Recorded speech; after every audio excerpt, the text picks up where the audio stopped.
Bonjour et bienvenue sur le site apprentissagevirtuel.com. Aujourd'hui, voyons comment procéder à l'enregistrement d'une macro-commande. Dans notre exemple, nous possédons une liste de nombres affichée en format monétaire euro. Nous aimerions posséder une macro-commande qui permettrait de modifier le format monétaire euro en format monétaire dollar.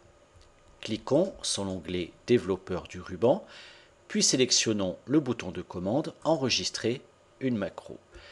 La boîte de dialogue d'enregistrement des macros possède 4 options. La première option nous permet d'attribuer un nom à cette macro. Sachons simplement pour l'instant que les espaces sont interdits dans les noms de macros.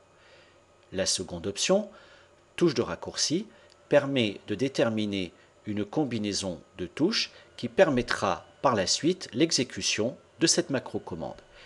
Ici, par exemple, je choisis la combinaison CTRL plus T. La troisième option, enregistrer la macro dans, permettra simplement de choisir le lieu d'enregistrement de la macro. Généralement, on sélectionne l'option enregistrer la macro dans ce classeur, mais nous verrons par la suite l'importance de la notion de classeur de macro personnel. Enfin, la dernière option permet simplement de porter des annotations comme le nom du programmeur ou la date d'enregistrement de la macro. Voilà, nous pouvons cliquer sur le bouton OK. Dès lors, nous sommes en mode enregistrement de macro.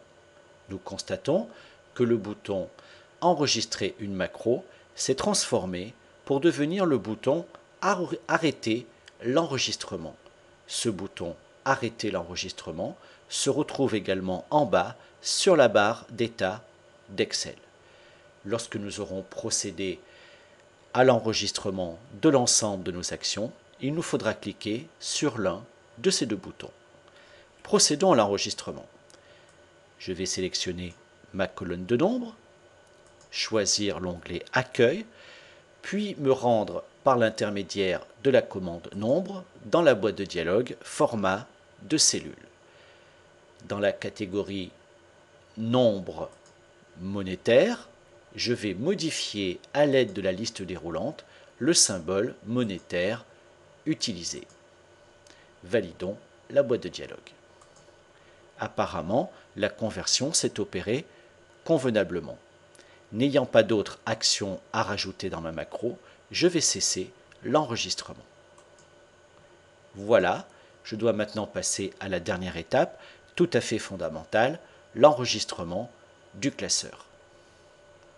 Bouton Office, enregistrer sous, je vais bien sûr choisir un nom pour mon classeur, mais surtout, dans l'option Type de fichier, je vais sélectionner Classeur Excel prenant en charge les macros.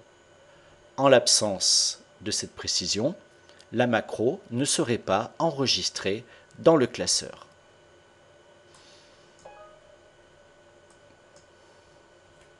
Si je regarde le contenu de ma barre de titre, je constate que mon classeur a pour extension XLS M.